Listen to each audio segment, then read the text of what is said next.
предизвиците со кои се соочуваат младите и учениците во дигиталното време е меѓу темите на кои разговараме со професор Тамара Ќупева, научен соработник при Институтот за македонска литература. Професорке Ќупева, македонските власти по случувањата во Србија размислуваат за ограничување на социјалните медиуми. Дали тоа е вистинското решение или проблемот е во вредносниот систем? Проблемот се разбира дека е многу комплексен. Дали тоа е решение, апсолутно не за оние што работат или работеле со млади луѓе, јасно е дека тоа нема никаков исход или нема да донесе никаков исход. Од аспект на тоа што и неколку земји досега се обидуваат, нели, особено кога станува збор за TikTok, да воведат некакви забрани, меѓутоа тие забрани се апсолутно од друга природа. Значи тоа е забрана за користење на таа апликација на службените телефони и исклучиво од аспект на заштита на личните податоци за кои се сомнева дека протекуваат преку таа апликација. Но кога зборуваме за децата, особено за основците и средношколците, потребни се навистина други механизми кои што ќе го подготват детето за негова комуникација со јавноста и со околината во тој виртуелен простор. Во време на интернет, светот е глобално село, особено за младите. Требаше ли да ни изненади тоа што често го гледаме на телевизија како пукање во училишта, а сега се случи и во соседството? Па во нашата земја, ако се сеќавате, имаше еден таков скандал сличен на овој, се разбира по тежината. Беше тоа случајот со јавна соба во која што се најдоа во таква една затворена група фотографии од многу млади деца, средношколки, кои што беа жртва всушност таму и на споделување на тие материјали, на експлицитни материјали, на порнографија. И тоа всушност го запали првиот аларм дека во тие зони, во тој свет навистина нешто се случува што е надвор од контролата на системот и најмногу и пред се на родителите.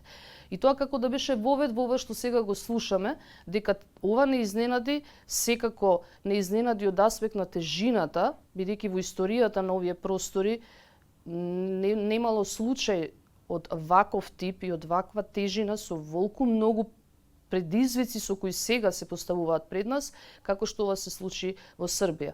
Но од она што го гледаме деновиве е дека навистина прилично се подигна нивото, алармот, свесноста на родителите дека нешто навистина треба да се направи првенствено дома. По случувањата во Србија, само за неколку дена до електронските адреси на Министерството за образование пристигнаа првите поплаки за врсничко насилство. Дали има соодветен одговор на булингот генерално од системот?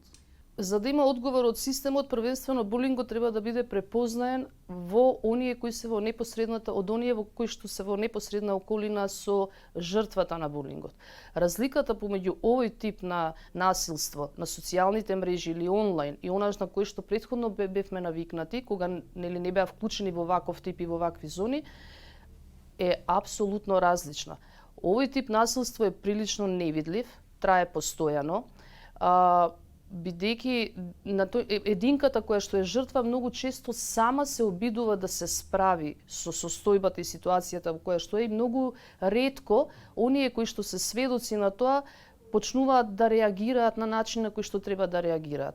Јасно е дека првиот сервис треба да бидат психолошките служби во училиштата, но секако треба да се има предвид и на големината на училиштето и капацитетите на тие служби. Постојат училишта со над 1200, 1300 ученици, а само еден психолог во училиштето и навистина е тој механизам на скрининг, на мониторинг, на реакција е прилично отежнат. Во училишта со помал број ученици, апсолутно психологот е тој заедно со наставниот кадар кој треба да детектира. Она што најчесто се случува е деца кои што се сведоци на таков вид насилство да ги испратат првите знаци дека нешто се случува со некое дете во оделението, во класот, сеедно. Жртвата обично последна или дури тогаш кога веќе нема да има механизми да се справи со тоа, реагира кај блиските, дома, другарчињата и потоа да се обрати во службата.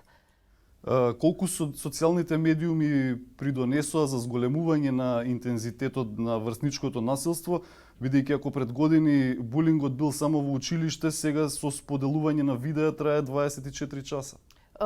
Јасно, социјалните мрежи го донесоа најголемиот предизвик.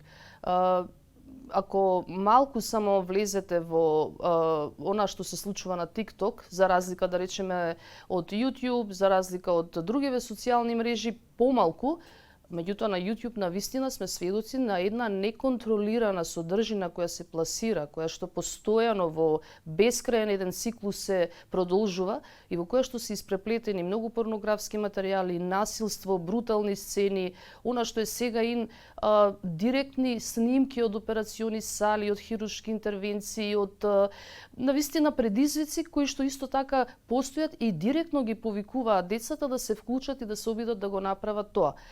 Токму тоа го донесе всушност она што се случува денес. И затоа кога зборуваме за TikTok како за евентуална закана, заканата е малку поголема или на повисок степен во однос на другите мрежи, најмногу заради немањето никаква контрола кога детето поминува со прстот по екранот и пред него алгоритмите го водат во еден неограничен простор во кој што се испреплетени и брутални и насилни сцени и директно го повикуваат и него да се вклучи во тие предизвици. И затоа велам, TikTokот да го забрани, не постои систем всушност никаков, не знам и како всушност целата оваа јавна дебата се води кога и технички и административно и ако сакате системски, не знам колку е тоа возможно, меѓутоа родителот е тој кој што навистина треба да го одложи вклучувањето на детето на социјалните мрежи, овде зборуваме за најмалите дечиња, а потоа и да го подготви низ постојан разговор и соочување со она што се случува таму. Имате искуство и како просветен работник во средно училиште, како професор. Дали решение е забрана за мобилни телефони во училиштата, каде би се користеле исклучиво школските компјутери со ограничени содржини на интернет? Имаше и има и во сега и постојат се уште во неколку училишта такви акции кои што се покажуваат позитивниот аспект на фокусот на учениците на наставата и на часовите и на она што се работи. Со телефонот во рака, ученикот постојано добива нотификации, постојано неговиот телефон вибрира и постојано неговиот фокус е насочен или е барем има постојано дистракции или од она што се случува таму. И го намалува неговиот интерес за активно учество во наставата и на часовите. Да, се разбира дека може да донесе позитивен ефект, затоа што навистина потребна е и физичка социјализација и интеракција вербална помеѓу учениците. Можеби проблемот е во училишта каде што немаат техничка инфраструктура и каде што кога се потребни компјутерите за истражување на одредени теми, за работа во групи, тогаш навистина е неопходно да ги имаат можеби и телефоните за да го направат тоа. Но да, сметам дека треба да се направи некаков лимит на тоа колку всушност во наставата се потребни телефоните, затоа што она што непосредно сме сведоци на часовите во наставата, тоа е намалено внимание, дефокус и постојана интеракција со телефонот, многу повеќе отколку со околината. Спомнавте дека родителите се многу важна алка. Според вас знаат ли родителите што читаат и гледаат нивните деца на интернет? Па имавме ние неодамна едно истражување поврзано со прирачникот што го подготвувавме за родители, за медиумската писменост на родителите. Имавме директен контакт со многу родители, фокус групи на целата територија на државата.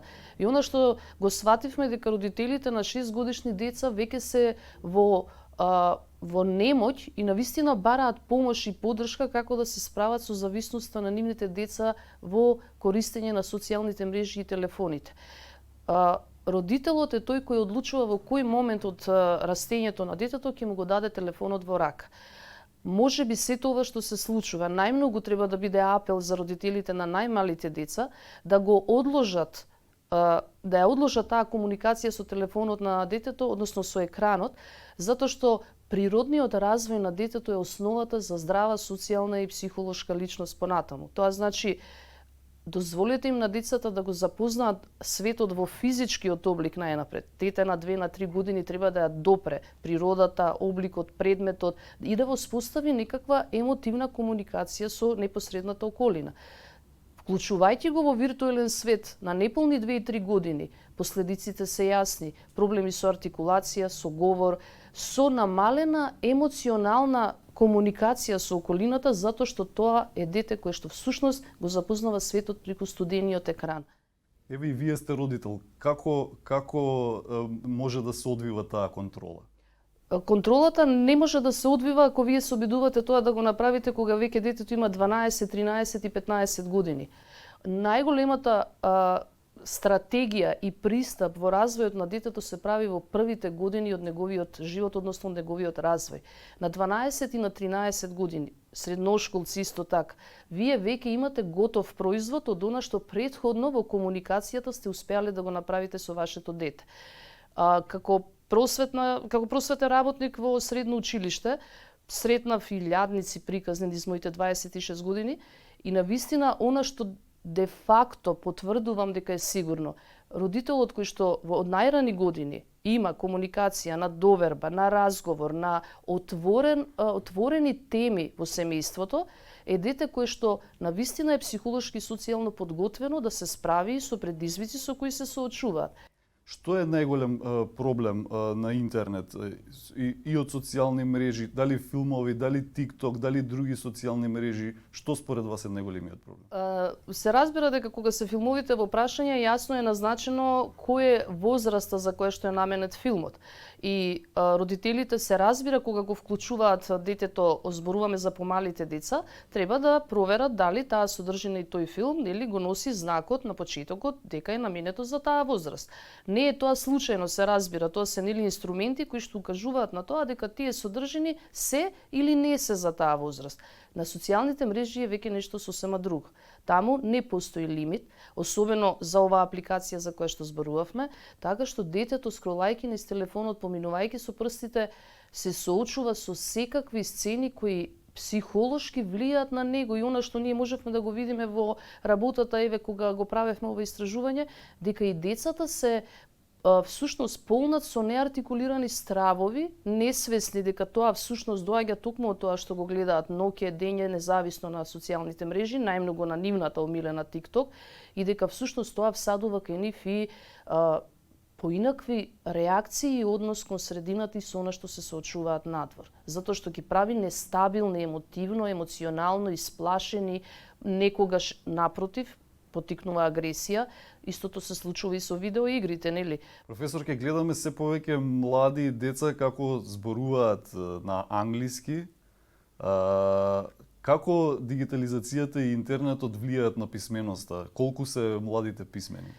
Младите си се последица на времето во кое што живеат. Тие едноставно не го одбрале ова време, вклучени се во онлайн светот многу рано. Англискиот јазик им е прв јазик во смисла на тоа дека нели на социјалните мрежи директно слушаат различни јутјубери, следат различни серијали, некакви семејства секојдневно како поминуваат низ некакви настани, па им го опишуваат својот ден и така натаму.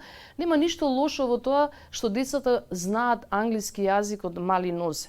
Но проблемот е што тоа им се рефлектира на основната комуникација на нивниот мајчин јазик. И се разбира дека тоа се забележува во нивното пишување, во начинот на изразување. Тие користат артикулација на гласови која што е идентична со англискиот, но не и со македонскиот јазик. Им недостасуваат зборови во лексиката кога зборуваат, па не може да се сетат на основни базични зборови како всушност и каде треба да се стават во јазичната низа.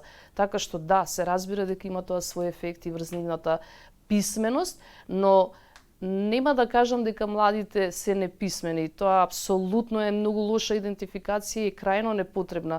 Младите си имаат свој потенцијал кој треба да се развива, а во однос на писменост и на јазикот се разбира, тоа се прави системски, она што еве сега сме сведоци со новиот закон за употреба на македонски јазик, можеби навистина ќе бидат повеќе во контакт со еден чист, фин, како да кажем граматички, дотеран јазик.